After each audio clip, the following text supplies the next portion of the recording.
La Voix des métiers, les podcasts de l'orientation. Dans cette deuxième saison, nous partons à la découverte des métiers liés à la durabilité. Science fondamentale de la matière et de sa transformation, la chimie est intégrée à toutes nos activités, qu'elles soient domestiques, industrielles ou de services. Pleinement concerné par la préservation de l'environnement et par l'humain, Henri, ingénieur chimiste spécialisé en chimie verte, a créé une start-up qui soutient les entreprises voulant s'engager vers plus de durabilité en minimisant l'utilisation de produits chimiques et en réduisant la production de déchets toxiques et non biodégradables. Oui, salut Valérie, c'est Henri. Je t'appelle par rapport à un appel d'offres pour gérer les analyses d'eau des cours d'eau du canton de Fribourg. Bon laboratoire, j'ai trouvé, mais je cherche quelqu'un qui ait vraiment une compétence dans la gestion des cours d'eau. Est-ce que toi, ça t'intéresse qu'on réponde ensemble? Parce que je pense qu'avec toutes nos compétences cumulées, on pourrait vraiment faire une offre qui soit valable pour le canton. Je m'appelle Henri, je suis ingénieur chimiste HES. J'ai fait mes études à Fribourg, j'ai commencé à l'EPFL, j'ai fini à Fribourg, à la HES de Fribourg, et je suis expert en chimie verte dans une société que j'ai fondée en 2019. J'ai commencé mes études de chimie à l'EPFL, où j'ai fait un échec définitif, parce que c'était une formation qui était un peu trop théorique pour moi. J'ai ensuite été à la HES à Fribourg. Ensuite, j'ai travaillé dans différentes industries, que ce soit les arômes, la pharma ou les cosmétiques, on va dire. Après quoi, j'ai pris conscience que notre monde ne tournait pas rond et surtout le monde de la chimie ne tournait pas rond. J'ai décidé de réorienter un petit peu ma carrière en voulant faire de l'environnement. J'avais complètement quitté la chimie pour faire de l'environnement. À force que les gens que je contactais m'expliquent qu'il manquait de chimistes dans l'environnement mais qu'ils n'avaient pas, eux, besoin d'un chimiste à 100%, j'ai essayé de créer une entreprise pour pouvoir aider ces entreprises à résoudre leurs problèmes de chimie.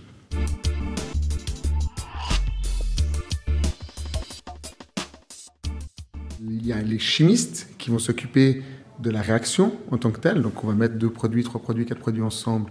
Qu'est-ce que ça va donner?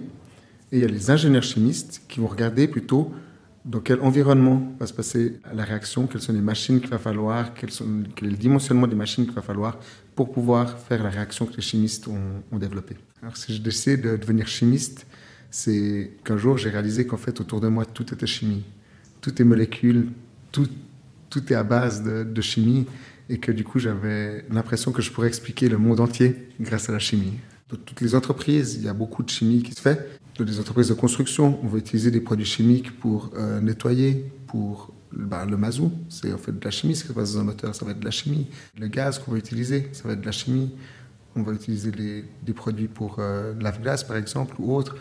Tout ça, ça va être en fait des produits chimiques qu'on va utiliser et du coup, qu'on doit aussi manipuler souvent d'une manière la mieux possible, et surtout qu'ils doivent être produits d'une bonne manière pour qu'on puisse éventuellement les manipuler sans risque. Est-ce que tu as reçu les fiches de données de sécurité pour gérer le stockage de nos clients? J'ai reçu par mail ce matin, ils ont 6 produits à gérer, du coup ça devrait aller, mais je t'envoie ça par mail tout de suite, il n'y a pas de souci. Alors, si je me suis engagé dans la durabilité, c'est après 8 ans comme ingénieur chimiste de différentes entreprises. J'ai vu qu'il se passait beaucoup de choses qui, moi, m'allaient pas. Alors, j'ai eu cette conscience écologique qui est venue assez tard aussi. Et j'ai réalisé qu'en fait, mon métier ne correspondait pas du tout à tous ces enjeux qu'on a actuellement et qu'on pouvait faire beaucoup mieux parce qu'il y a beaucoup de pertes de déchets en chimie qu'on réutilise actuellement pas du tout. Aussi parce que la loi est très contraignante pour pouvoir le faire, pour éviter que des produits se retrouvent n'importe où dans la nature, pour protéger l'environnement, ce que je peux comprendre. On est très restrictif sur l'utilisation des déchets et du coup c'est très dur de réutiliser des déchets chimiques, donc on préfère souvent les jeter. Et j'ai voulu essayer aussi de changer ça, ce qui est très très dur. Alors j'ai peut-être une idée d'une entreprise qui produit ces huiles proches de Lausanne à Puy. Il faudrait que je voie avec elle si elle a encore des déchets et puis si elle a la granulométrie qu'il faut pour tes toilettes sèches. Cool, si tu arrives à avoir un échantillon prochainement, c'est top. J'ai fait un brevet fédéral de conseiller en environnement qui est fait par le SANU, en l'occurrence les cours sont donnés par le SANU conjointement avec le VVF. C'est des cours très généralistes. Donc j'étais en cours avec d'autres chimistes, mais aussi avec des gens qui étaient dans la communication, des journalistes, des gens qui étaient en finance. C'est vraiment des cours très généralistes. Donc après, c'est à nous de créer la vision écologique de notre métier. Et c'est vrai qu'en chimie, il il y a assez peu d'experts en chimie verte, en chimie environnementale, et c'est pas un cursus qui est encore appris, donc c'est à nous de le créer. Après, j'aime bien rappeler que la durabilité ou l'environnement, c'est souvent du bon sens. Et si on est chimiste ou ingénieur chimiste et qu'on essaie de réfléchir sur comment diminuer nos ressources, notre impact sur l'environnement, on n'a pas forcément besoin de faire des grandes études pour y arriver. Il suffit d'y réfléchir, de se dire ah bah tiens, j'ai peut-être un produit là où je sais que si il se répand dans la nature, il va beaucoup polluer, ou il s'évapore très facilement et ça pollue quand ça s'évapore, et trouver d'autres produits qui vont pas avoir ces problèmes-là, mais qui vont avoir le même effet de la réaction qu'on recherche, mais pas le même effet sur l'environnement.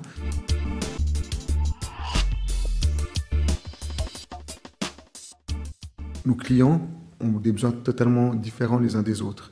Et on va essayer d'amener une aide concrète à tous nos clients. Donc je pourrais, le matin, aller voir un client pour l'aider à faire de la gestion de ses produits chimiques, pour savoir comment les stocker, comment les manipuler de manière à protéger l'environnement et ses employés. Je vais l'aider à savoir comment transporter aussi ces matières de manière à être sûr qu'en cas d'accident, on en déverse le moins possible. Ensuite, je vais avoir un autre client chez qui je vais aller pour voir si il a un produit qu'il veut changer parce qu'il le trouve trop polluant et qu'il veut trouver un autre produit. Donc, je vais essayer de trouver un nouveau produit pour lui qui soit moins polluant.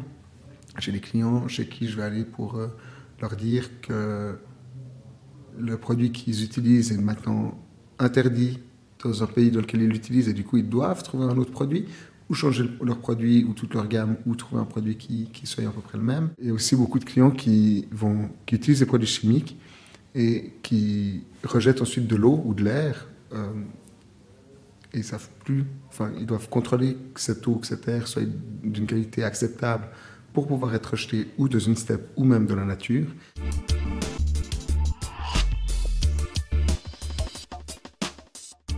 Je pense que la chimie comme technologie peut amener des solutions. On veut développer du kérosène vert, on veut développer des piles à hydrogène. Tout ça, il y a de la chimie derrière. Si on peut utiliser l'hydrogène, c'est parce qu'il y a des chimistes qui arrivent à utiliser cet hydrogène. Alors avec l'aide des physiciens, d'autres corps de métier, mais il y a des chimistes derrière. Et je pense que la chimie va être présente et va être essentielle pour la transition, que ce soit énergétique ou vers un monde moins impactant. Mais pour ça, il faut accompagner les gens, et justement surtout des gens qui ne sont pas chimistes, pour qu'ils comprennent comment la chimie peut les aider et comment ils doivent utiliser ces ressources de la chimie d'une manière plus efficiente.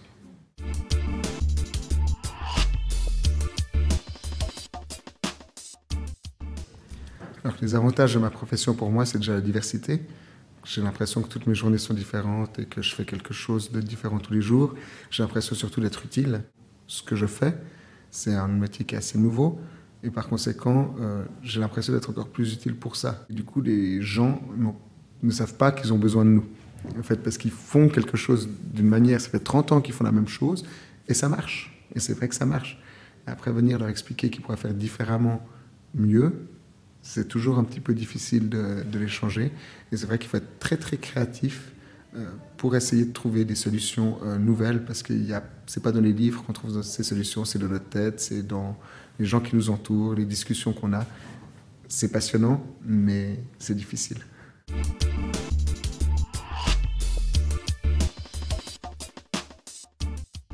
Pour être chimiste et ingénieur chimiste, il faut déjà de la rigueur. Il faut être prêt à passer par beaucoup d'étapes d'échec, parce qu'on va essayer beaucoup de choses et on ne va pas forcément arriver tout de suite à ce qu'on veut. Il faut avoir beaucoup de ténacité, il faut être passionné par ce qu'on fait. Et je pense qu'il faut avoir quand même une certaine dose de créativité. Alors, je ne sais pas être un artiste, mais savoir réfléchir un petit peu en dehors des sentiers battus pour pouvoir trouver des solutions novatrices. Salut Vincent. Salut Henri. On peut parler un petit peu avec le client pour voir d'où venait le méthanol et s'il arrivait à trouver une façon qui est plus méthanol de la litière. Ouais, apparemment il a une autre façon de procéder avec du CO2, donc il va me donner plutôt ces déchets-là qui n'ont pas d'odeur. Parfait. Du coup, ça augmente aussi la valeur du déchet pour lui ou pour toi quand tu le rachètes ou pas du tout? Je pense que d'ici 10-20 ans, la profession d'ingénieur chimiste de la durabilité sera quelque chose de beaucoup plus important parce que les gens prennent conscience de plus en plus qu'on en a besoin et que la chimie va être une des solutions qu'il y aura pour permettre la transition, qu'elle soit énergétique ou écologique.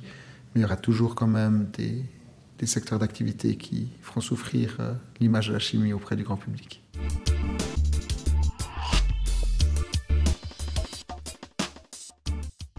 Je pense qu'il y a beaucoup de possibilités d'évolution dans mon métier, parce que c'est un métier qui est tout nouveau, donc qui va être créé en fait dans beaucoup d'entreprises. C'est quelque chose qui est souvent rapporté à ce qu'on appelle le HSE, donc hygiène, sécurité, environnement, qui actuellement, quand on vous propose d'être HSE, vous allez vous faire beaucoup d'hygiène, de sécurité, très peu d'environnement. Mais les domaines de l'environnement prennent de plus en plus de place dans ces domaines-là. Et par conséquent, c'est des départements qui prennent de plus en plus d'importance dans les entreprises aussi.